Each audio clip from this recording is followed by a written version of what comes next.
A paz do Senhor, meus queridos irmãos, desejo saudar a todos na paz do nosso Senhor e Salvador Jesus Cristo, a todos os amados amigos e irmãos em Cristo.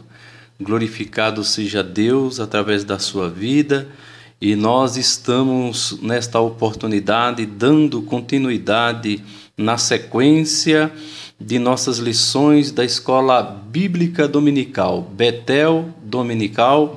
É o nosso assunto desse trimestre, aperfeiçoamento cristão. Quero aqui agradecer a Deus pela vida de todos aqueles que estão se inscrevendo no nosso canal, que estão compartilhando, aqueles que estão nos acompanhando em cada lição. Que o Espírito Santo de Deus venha guiar vossas vidas em toda a verdade e assim consigamos fazer a vontade do nosso Deus aqui na terra. Bendito seja o nome do Senhor. Por isso eu peço que continue conosco, dando aí o seu joinha, se inscrevendo, e assim vamos juntos somando a realizar a obra do Senhor aqui na terra. Meus amados, e a nossa lição, a próxima lição é a lição de número 7. Para o dia 13 de maio de 2018, e o tema é Deus espera de nós uma resposta. Esse é o nosso tema. Amados, qual a resposta que Deus espera de nós? Como dar uma resposta a Deus? Você tem respondido ao Senhor? O nosso texto áureo está inserido em Hebreus capítulo 4, versículo 2, que assim diz: porque também a nós foram pregadas as boas novas, como a eles, mas a palavra da pregação nada lhes aproveitou, porquanto não estava misturada com a fé naqueles que a ouviram. Veja que o que destaca nesse versículo é o contexto. Aqui fala do povo de Israel, aquela geração que saiu do Egito, e ali tinha entre eles muitos que eram incrédulos no deserto quando estavam com Moisés, porque eles não valorizaram a palavra de Deus e por isso nenhum murmurador entrou no repouso, na terra prometida, porque ouviram a palavra, mas não permitiram a palavra gerar fé. Deus queria uma resposta daquele povo, Deus queria a fé como resposta, porque fé também é resposta para Deus, porque a Bíblia diz que sem fé é impossível agradar a Deus. A verdade aplicada diz assim: nossas respostas e atitudes para com Deus precisam estar de acordo com a sua palavra, que nos revela o que Ele espera de nós. Se sua vida estiver em concordância com a palavra de Deus, pode esperar, pois a própria palavra vai revelar o que Deus quer de você. Isso está na Bíblia, em Amós capítulo 3 e o versículo de número 7. Amados, o nosso texto de referência está em Gênesis capítulo 3, versículo 8, versículo 9. Também está em Isaías capítulo 5, versículo 1 e o versículo 2. Vamos para a introdução da nossa lição.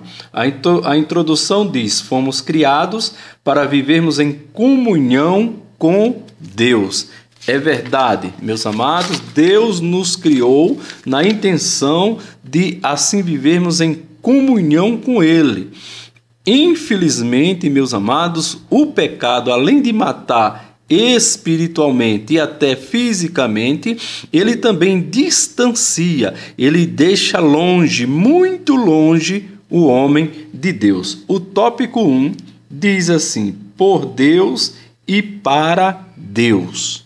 Por Deus e para Deus. Isso quer dizer que tudo é criação de Deus e Deus criou tudo para ele, porém, nem tudo quis ser de Deus.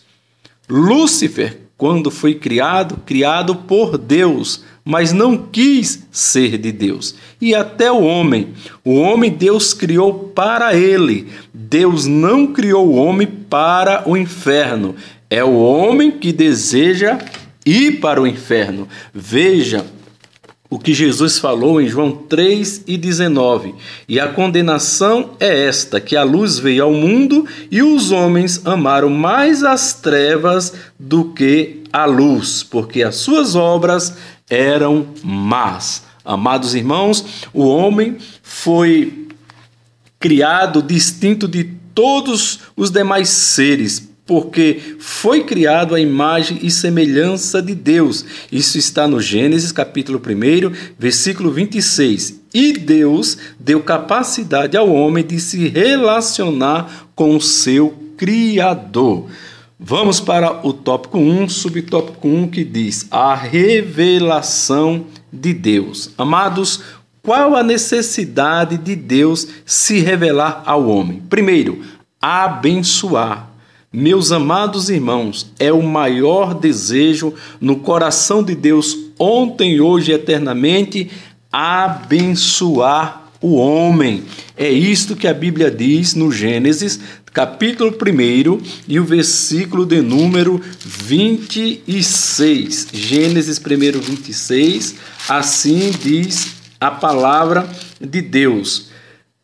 E disse Deus: façamos o homem à nossa imagem, conforme a nossa semelhança, e domine sobre os peixes do mar, e sobre as aves do céu, e sobre o gado, e sobre toda a terra, e sobre todo réptil que se move sobre a terra. E criou Deus o homem à sua imagem, a imagem de Deus o criou, macho e fêmea os criou. Versículo 28. E Deus os abençoou, e Deus lhe disse: frutificai, e multiplicai-vos, e enchei a terra, e sujeitai-a, e dominai sobre os peixes do mar, e sobre as aves do céu, e sobre todo animal que se move sobre a terra. Então, a primeira revelação, a primeira intenção de Deus se revelar ao homem é para abençoar. A segunda intenção de Deus se revelar ao homem é para Deus tornar-se conhecido. Amados, porque é nítido na Bíblia o interesse de Deus em ser conhecido pela humanidade? Primeiro, porque não podemos falar de Deus sem conhecer Deus. Segundo, você sabia que nem a fome, nem a guerra, nem a prova, nem a perseguição, nem a doença, nem a tribulação, nem a angústia, nem o perigo, nem mesmo Satanás pode destruir a igreja de Deus?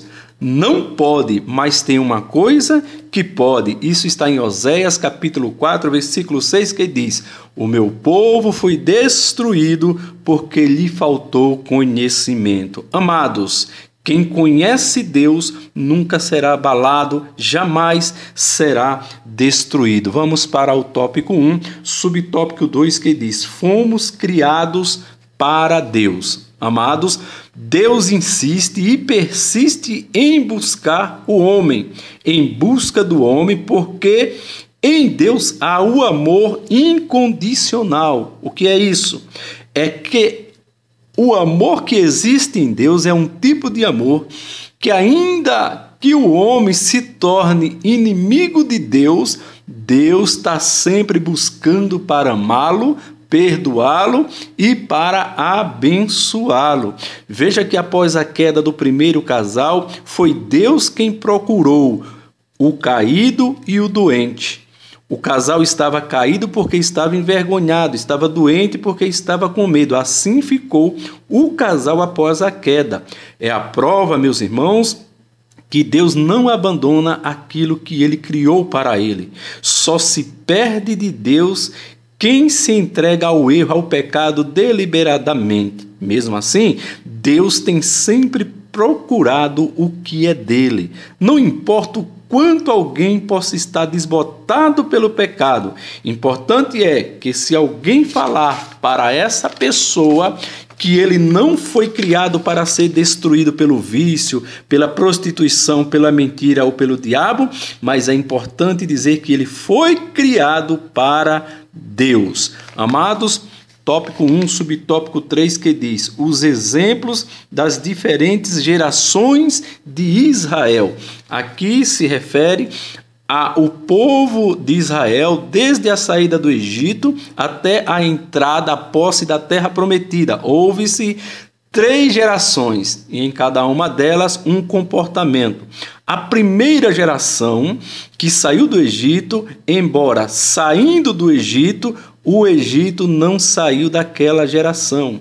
Sempre na hora da dificuldade, eles olhavam para trás, sempre lembrando e desejando as farturas, os manjares do Egito, ou seja, desejavam comer o pão da amargura. Meus amados, quantos crentes que assim estão?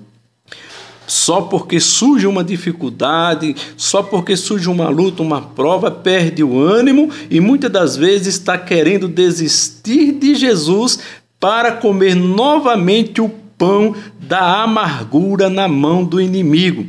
Até parece que já se esqueceu de onde Deus assim o tem tirado.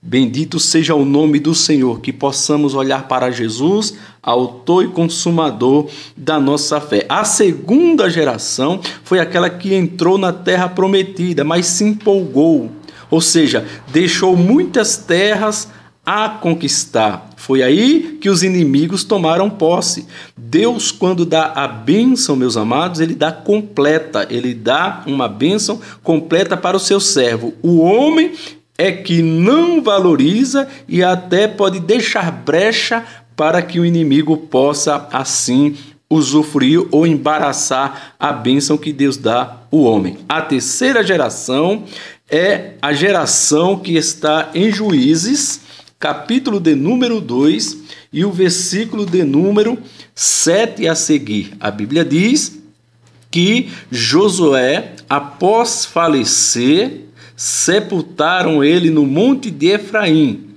E também, naquela época, após a morte de Josué, houve-se uma outra geração que não desejou conhecer ao Senhor. Juízes 2:11 diz: então fizeram os filhos de Israel que parecia mal aos olhos do Senhor e serviram aos Baalins. Amados, a terceira geração, ela depravou porque não buscaram conhecer ao Senhor. Se Baal significa Satanás, Baalins são seus demônios. É verdade, Baalins eram deuses que naquele contexto, naquela época, eram deuses cultuados em regiões, em locais diferentes. Por exemplo, o deus da fertilidade sexual era o deus Baco. Eles cultuavam a esse deus fazendo orgias sexuais para serem prósperos nessa área. Por isso que quando passavam nas ruas em direção a este culto de demônio, algumas pessoas diziam: ali vai um bacana. Bacana era um seguidor do deus Baco. Também havia o deus da fertilidade das águas, que hoje é conhecido, um demônio conhecido como Iemanjá. Também tinha o deus da fertilidade financeira. É verdade, eles cultuavam também, fazendo muitas orgias naquela época, e hoje é o que vemos aí, a teologia da prosperidade, a loteria federal e o jogo do bicho. São esses os Baalins que existem nos dias de hoje. Meus amados, vamos então para o tópico 2, que diz a importância da atitude humana. É necessário que a atitude ou resposta humana esteja de acordo com a revelação de Deus. Meus amados, por que o homem precisa agir, por que o homem precisa tomar atitude para responder a Deus? Isso, amados, é porque Deus, ele nos dá a oportunidade de expressar a nossa fé. E Deus quer resposta de nós, porque Deus já fez tudo o que foi necessário a favor do homem. E porque também a fé, ela gera atitude. Fé significa crer e agir. Se Se o homem agir em busca da fé, Deus já deu a palavra, pois assim está na palavra que a fé vem pelo ouvir e ouvir a palavra de Deus. Se o homem age em busca de se fortalecer em Deus, Atos 1:8, Jesus ele faz a promessa dizendo: e recebereis a virtude do Espírito Santo que há de vir sobre vós. Meus amados, o poder, a dinamite do Espírito Santo já veio, já foi derramada sobre a terra. Então é só buscar, você precisa receber de Deus com essa atitude de buscar o batismo e o renovo pelo Espírito Santo, que é uma promessa de Deus e ele cumpre naqueles que o buscam. Se o homem, meus amados, também agir em busca da salvação, Deus ele já garantiu em Cristo Jesus que deseja salvar todos aqueles que assim o aceitarem. Em Cristo Jesus está a salvação completa para o ser humano. É o que diz em João 3,16, que é o texto de ouro, o texto áureo da Bíblia, que diz assim: porque Deus, o maior ser, amou o mundo, o maior ambiente, de tal maneira, a maior forma, que deu seu Filho unigênito, a maior dádiva, para que todo aquele que nele crê não pereça, a maior fé, mas tenha vida eterna, a maior esperança, a maior promessa. Glória a Deus por isso. Meus amados, o tópico 2, subtópico 1 diz: não é qualquer atitude que Deus aceita. Amados, verdade é que não é qualquer atitude que Deus aceita como resposta. Não é de qualquer maneira ou baseado tão somente em nossos conhecimentos, ou seja, capacidades humanas, que possa Deus vir aprovar a nossas respostas. E quando nós vemos assim, entendemos que quando nossas atitudes para com Deus, elas são baseadas em nossas prepotências ou autossuficiências, são rejeitadas por Deus. É o que houve em Caim. Caim se apresentou orgulhoso e soberbo. Por quê? Porque ele quis ofertar a Deus com este coração. O coração de Caim não estava convertido, não estava dobrado, não estava submisso ante a face de Deus, mas estava cheio de obras más. Isso é o que diz a Bíblia em 1 João, capítulo de número 3, versículo 12, que assim diz: não como Caim, que era do maligno e matou a seu irmão. E por que causa o matou? Porque as suas obras eram más e as de seu irmão justa. Veja, meus amados, que não é de qualquer maneira que podemos ofertar resposta ao nosso Deus para que Ele possa assim aceitar. Veja, meus amados, indo agora para o tópico 2, subtópico 2, que diz: o fracasso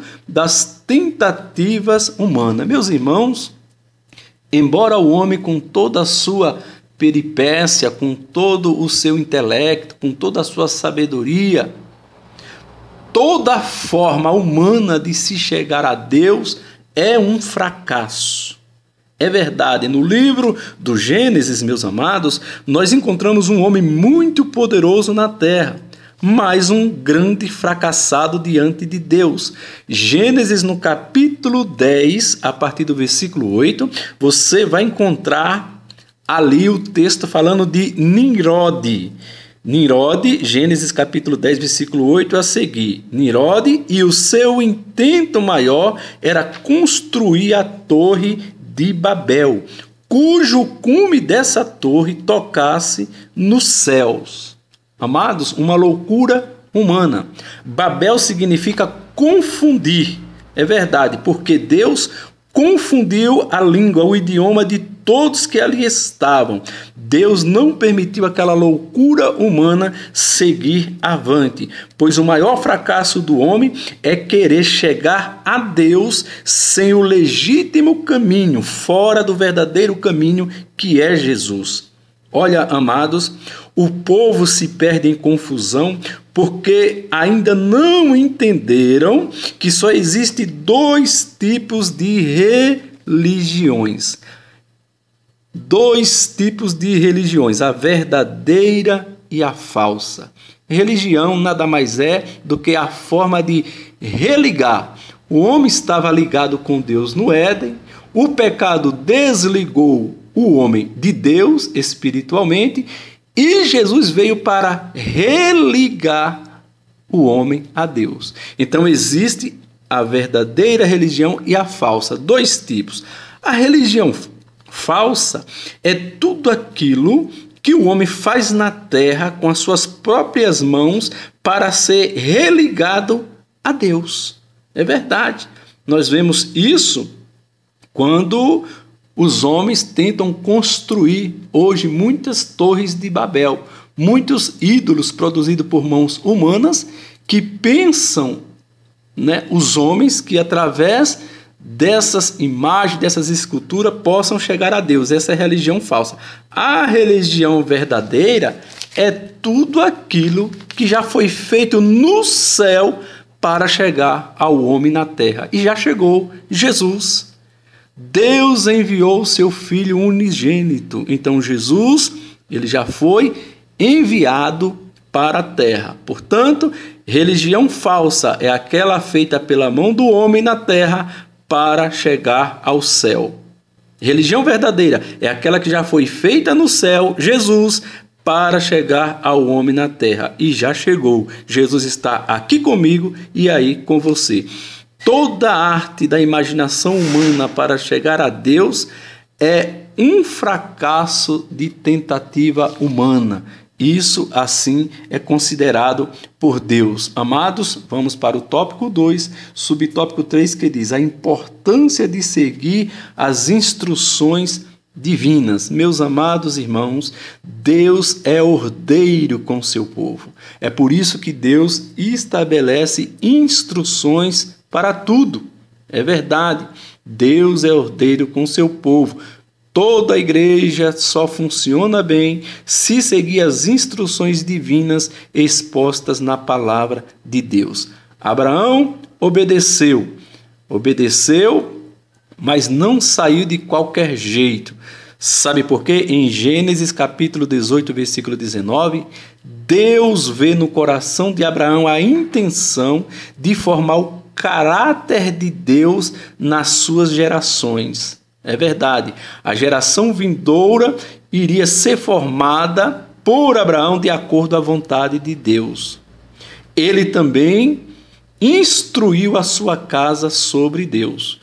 O povo adorou o bezerro de ouro porque não acreditava mais que Moisés iria descer, iria voltar do monte. Amados irmãos, infelizmente, assim é hoje.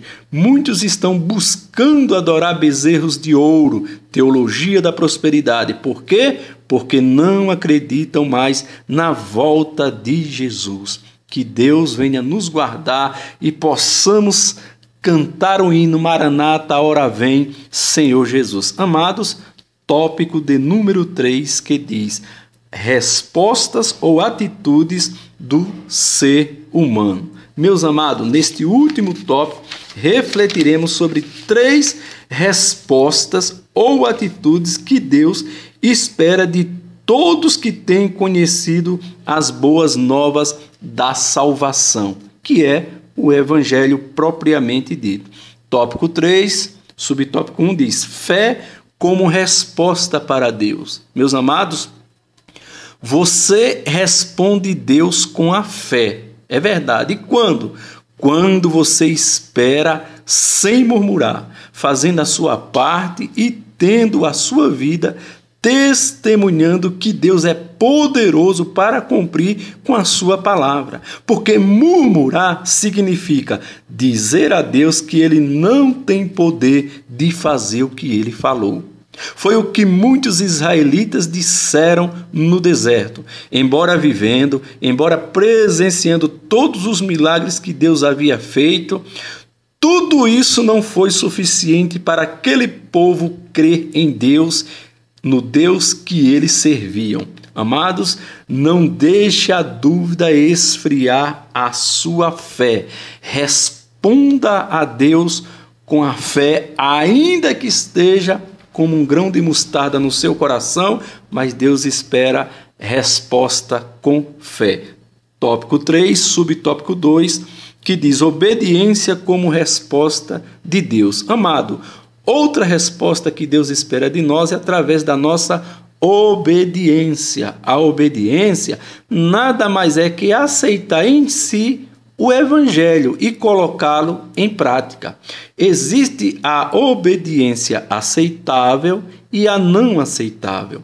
A obediência aceitável é quando a fé nos impulsiona, aí aceitamos obedecer sem restrições. Foi o caso de Abraão. Mas existe também a obediência não aceitável. É quando as consequências nos faz reconhecer que a única escolha é obedecer. Foi o caso de Jonas. Livro do profeta Jonas. Jonas significa pomba, não é? Mensageiro. Jonas, ele não deu resposta de obediência a Deus. Sabemos disso quando lemos o livro de Jonas. Mas como ninguém pode fugir dos planos de Deus, as consequências que caíram sobre ele fez com que ele obedecesse. Primeira consequência, Jonas caiu num sono profundo e no porão.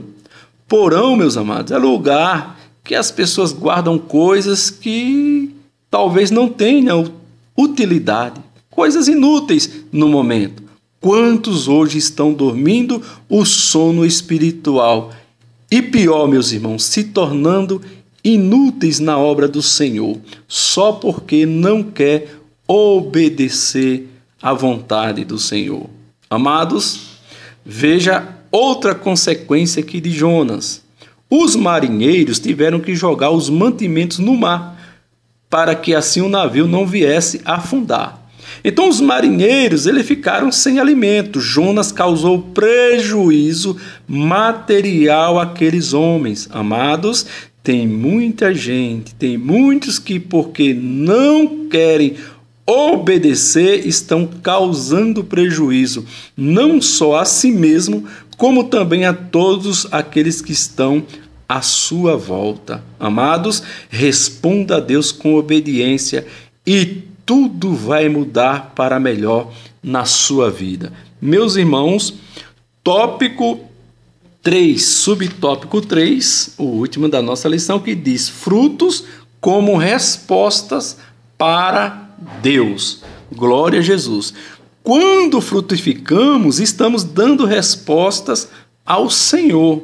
Jesus falou que a árvore boa, ela dá fruto bom. Damos frutos através do nosso testemunho, através do nosso caráter, através das nossas palavras, através das nossas ações. Quando o mundo enxerga Cristo na vida de um cristão, esse cristão está frutificando para o reino de Deus. Meus amados, amigos, irmãos em Cristo, que o meu desejo é que tenha uma ótima semana, uma próxima escola bíblica dominical cheia da presença do Espírito Santo de Deus e que Deus possa te usar poderosamente para a glória do nome do Senhor Jesus. Que Deus te abençoe ricamente, hoje e sempre, neste mundo maravilhoso do nosso Deus. A paz do Senhor.